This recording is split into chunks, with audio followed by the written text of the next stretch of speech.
জয় হিন্দ বন্ধুরা। তো যেমনটা এর আগের ভিডিওতে আমি আপনাদের সবাইকে বলেছিলাম যে ভারতের বিদেশ মন্ত্রক অর্থাৎ পররাষ্ট্র মন্ত্রণালয় বাংলাদেশকে 14,717 কোটি টাকা দ্রুত ফেরত দেওয়ার কড়া হুঁশিয়ারি দিয়েছে, নয়তো ভারতের বিদেশ মন্ত্রক বাংলাদেশের বিরুদ্ধে আইনি ব্যবস্থা নেবে। হ্যাঁ বন্ধুরা, ফকটবাজ বাংলাদেশ ভারতীয় টাকার অনেক আমোদ প্রমোদ করেছে আগে, কিন্তু এখন সময় এসে গেছে এই ফকটবাজ দেশগুলোর থেকে সুদসহ টাকা উসুল করার। তো যেমন বিদেশ মন্ত্রক বাংলাদেশকে নোটিশ পাঠালো যে বাংলাদেশ যেন দ্রুত পরের কিস্তি শোধ করে দেয়, অমনি সেখান থেকে বাংলাদেশও কান্না শুরু করে দিয়েছে। আপনারা সবাই জানেন যে ভারত বাংলাদেশকে 2016 থেকে 2024 পর্যন্ত প্রায় $8 বিলিয়ন অর্থাৎ প্রায় 18,125 কোটি টাকার লোন দিয়েছিল, এবং এই পুরো লোন মাত্র 1% সুদের হারে দেওয়া হয়েছে, যেখানে আমাদের এখানে 20% সুদের হার দিতে হয়। এখন বাংলাদেশ যে জিনিসের জন্য এই লোন নিয়েছে অর্থাৎ ইনফ্রাস্ট্রাকচার, ট্রান্সপোর্ট, পাওয়ার, রেলওয়ে, এমনকি রোড ইত্যাদি উন্নয়নের জন্য, তার তো তারা কিছুই করেনি বা হয়নি, বরং এর বেশিরভাগ টাকায় দুর্নীতি হয়ে গেছে। এখন কিস্তি পরিশোধের সময় আসতে বাংলাদেশের দুঃখের কথা শোনা যাচ্ছে তাদের মুখে থেকে।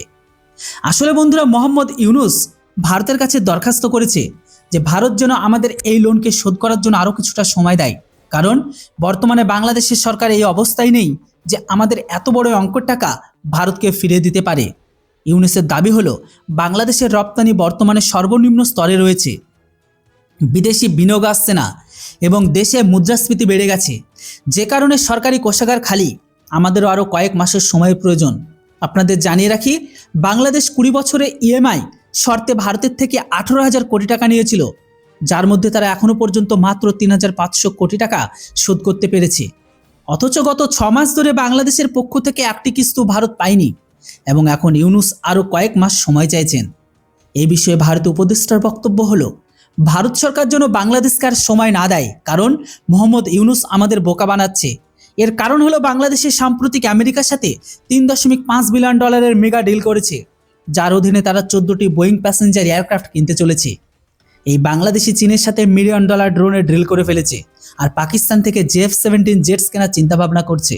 অর্থাৎ বাংলাদেশের কাছে আমেরিকা, চীন, এমনকি পাকিস্তানের সাথে ডিল করার জন্য মিলিয়ন মিলিয়ন ডলার আছে, কিন্তু ভারতের লোন শোধ করার জন্য তাদের কাছে টাকা নেই। গত 6 মাস ধরে বাংলাদেশকে এই বিষয়ে নোটিশ পাঠানো হচ্ছে, কিন্তু ইউনূস কোনো উত্তরই দিচ্ছে না। আর আজ যখন হুঁশিয়ারি দেওয়া হলো, তখন আমাদের কাছে টাকা নেই এই বাহানা দেওয়া হচ্ছে। তো কিভাবে এদের বিশ্বাস করা যায় বন্ধুরা? আমার মতো তো এই মুহূর্তে আমাদের কঠোর হওয়া প্রয়োজন। বাংলাদেশে কুমিরদের কান্না দেখে গলে যাওয়া উচিত নয়। বাকি আপনারাই বলবেন যে আমাদের বাংলাদেশের কাছে বকেয়া 14,717 কোটি টাকা সুদসহ উসুল করা উচিত নাকি এগুলো ছেড়ে দেওয়া উচিত। এই বিষয়ে আপনাদের মূল্যবান মতামত অবশ্যই কমেন্ট সেকশনে লিখে জানান। ভিডিও আর ইনফরমেশন ভালো লাগলে চ্যানেলটিকে কেউ সাবস্ক্রাইব করতে ভুলবেন না। Thanks for watching. জয় হিন্দ, বন্দে মাতরম।